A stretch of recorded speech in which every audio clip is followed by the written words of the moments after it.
in the effort to stop Putin's brutality. But before I head out to the West Coast, I want to quickly update the American people on the latest steps we're taking to support the people of Ukraine and to hold Putin accountable for his brutal and bloody war. Russian forces have retreated from Kyiv, leaving behind them a horrifying evidence, and you've seen it, you reported it, your folks.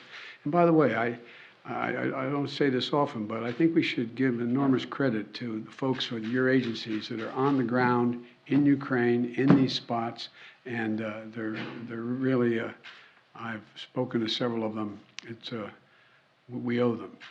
But uncovering these evidences of their atrocities and war crimes against Ukrainian people is so clear to the whole world now. Now they've launched and refocused their campaign to seize new territory in eastern Ukraine. And we're in a critical window now of time where they're going to set the stage for the next phase of this war. And the United States and our allies and partners are moving as fast as possible to continue to provide Ukraine the forces that they need, the weapons they need, the equipment they need, their forces need to defend their nation.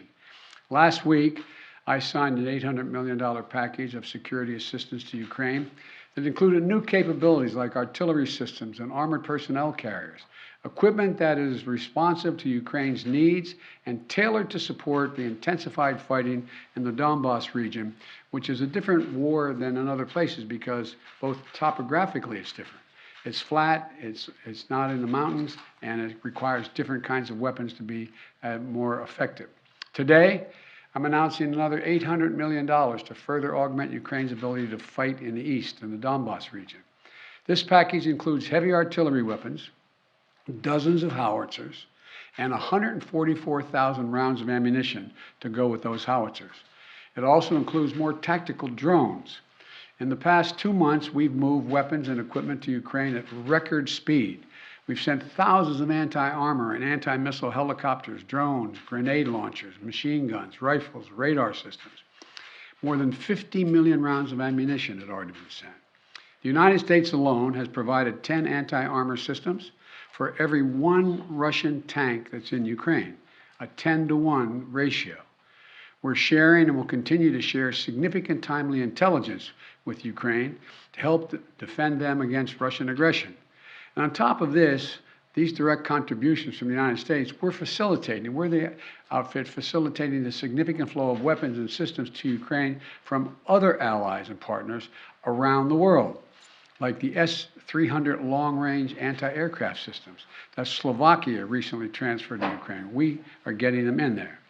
We won't always be able to advertise everything that our partners are doing to support Ukraine and fight for freedom, but to modernize Teddy Roosevelt's famous advice, sometimes we will speak softly and carry a large javelin, because we're sending a lot of those in as well. You know, but we're not sitting on the funding that Congress has provided for Ukraine. We're sending it directly to the front lines of freedom, to the fearless and skilled Ukrainian fighters who are standing in the breach. You got to admit, must be amazed at the courage of this country, the resolve that they're showing, not just their military, but the average citizen, men and women, young men, young women as well. It's, the sustained and coordinated support of the international community, led and facilitated by the United States, is a significant reason why Ukraine is able to stop Russia from taking over their country thus far. Every American taxpayer, every member of our armed forces can be proud of the fact that our country's generosity and the skill and service of our military helped arm and repel Russia's aggression in Ukraine, to beat back Putin's savagery that tried to seize Ukraine's capital and wipe out Ukraine's government. The Battle of Kyiv was a historic victory for the Ukrainians. It was a victory for freedom, won by the Ukrainian people with unprecedented assistance by the United States and our allies and our partners. Now we have to accelerate that assistance package to help prepare Ukraine for Russia's offensive that's going to be more limited in terms of geography, but not in terms of brutality. Not in terms of brutality. Combined with our recent drawdowns, it will ensure a steady flow of weapons and equipment into Ukraine over the next few weeks. However, with this latest disbursement, I've almost exhausted the drawdown authority I have that Congress authorized for Ukraine in a bipartisan spending bill last month.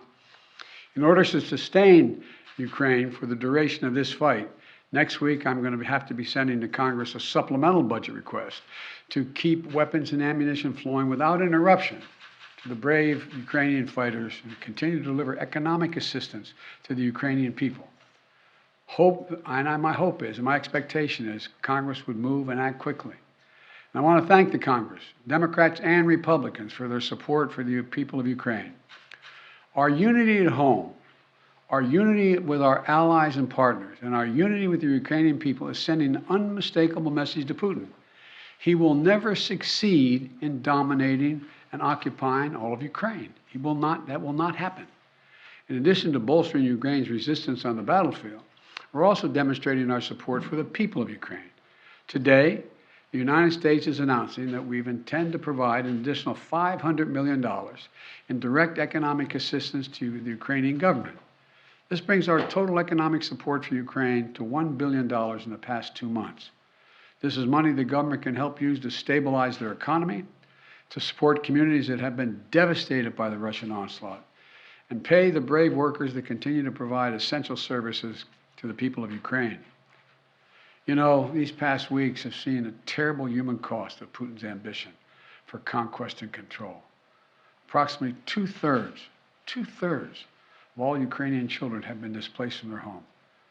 More than 5 million Ukrainians have fled their country. It's an absolute outrage. The idea this is happening, approaching the second quarter of the 21st century, is just, Last month when I was in Europe, I announced that the United States would welcome 100,000 Ukrainians so that we share in the responsibility of supporting Ukrainians fleeing Putin's war machine.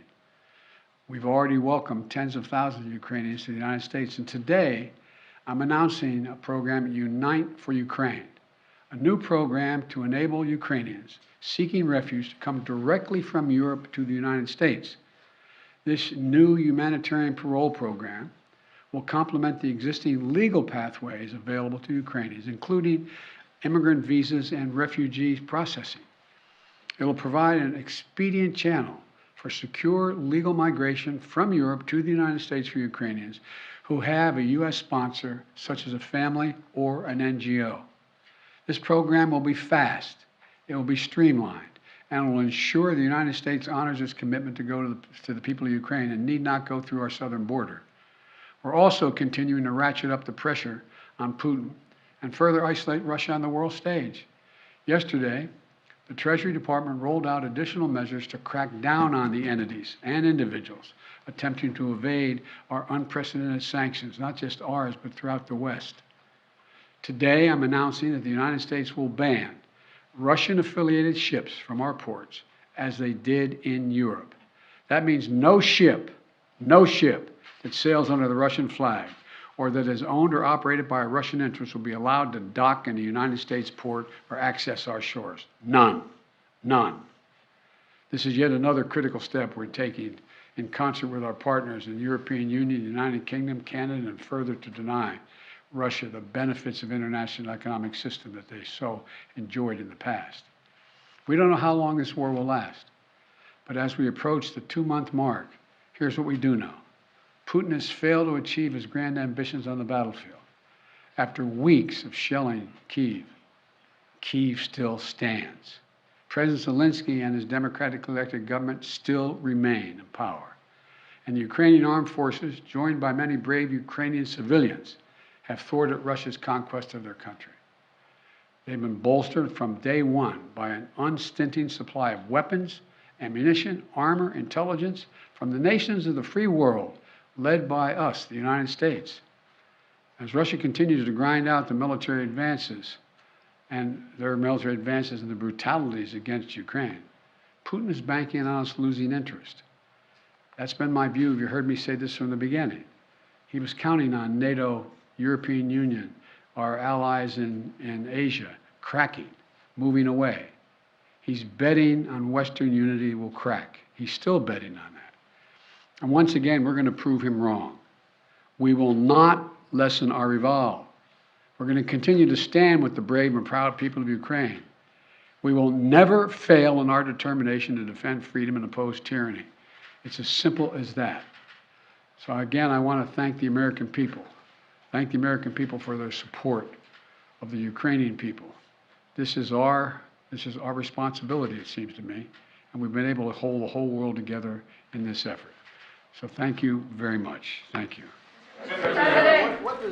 I'm going to take just one or two questions. I got a plane to catch. What does Putin claiming control over Mariupol mean? How significant is that?